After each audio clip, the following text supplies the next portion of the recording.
મોરબીના જેતપર ખાતે ખેડૂતો દ્વારા ચલાવવામાં આવી રહેલા આમરણાંત ઉપવાસ આંદોલનનો આજે 8મો દિવસ છે. ખેડૂતોની વિવિધ માંગણીઓને લઈને શરૂ થયેલા આ આંદોલનને અત્યાર સુધીમાં હજારો ખેડૂતોનો સમર્થન મળ્યો છે. મોટી સંખ્યામાં ખેડૂતો ઉપવાસ છાવણીની મુલાકાત લઈને ઉપવાસીઓનો ઉત્સાહ વધારી રહ્યા છે.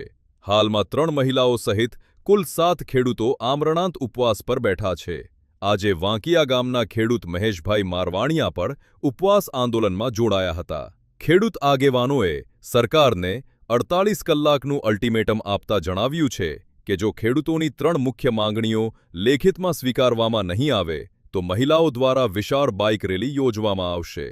મોરબી જિલ્લાની મહિલાઓ બાઇક લઈને ગાંધીનગર સુધી રેલી કાઢશે અને 48 કલાક પૂર્ણ થયા બાદ કોઈપણ સમયે આ કાર્યક્રમ જાહેર કરવામાં આવશે તેવી ચેતવણી પણ આપવામાં આવી છે. અહીંયા ગામ વાકિયા, તાલુકો હળવદ અને આ વીજપોલની લાઈન વદાણી થાંભલા નાખે છે અટકાવવા માટે પૂરું વળતર આપે, બસ એ જ અમારી માંગ છે. અને આજથી વનસત્ર માટે બેઠો છું.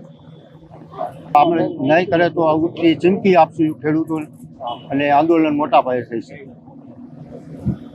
આજે હું વાત કરી રહ્યો છું જેતપર છાવણી એટલે કે ગુજરાત ખેડૂત ઉપવાસ છાવણી.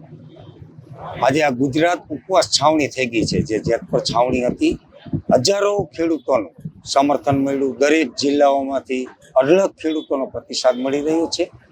ત્યારે હું એટલું જ સરકારશ્રીને કહીશ કે આવનારા સમયમાં આપ અમારી સંખ્યા નાનું જૂથબળ અમારું નાનું સમજી રહ્યા છો, પરંતુ અનેક ખેડૂતો અહીંયા આમરણાંત ઉપવાસનું રજીસ્ટર કરી ચૂક્યા છે. આવનારા સમયમાં હજારો ખેડૂતો આમરણાંત ઉપવાસ ઉપર બેસવાની પણ તૈયારીઓ દર્શાવી રહ્યા છે. ત્યારે આવનારા સમય સરકાર માટે કપરો રહેશે અને કઠિન રહેશે.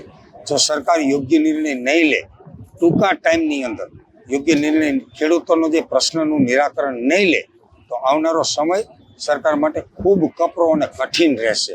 અમારી સાવચેતી, અમારી રિક્વેસ્ટ સમજે તો રિક્વેસ્ટ, ચુનૌતી સમજે તો ચુનૌતી અને ધમકી સમજે તો ધમકી.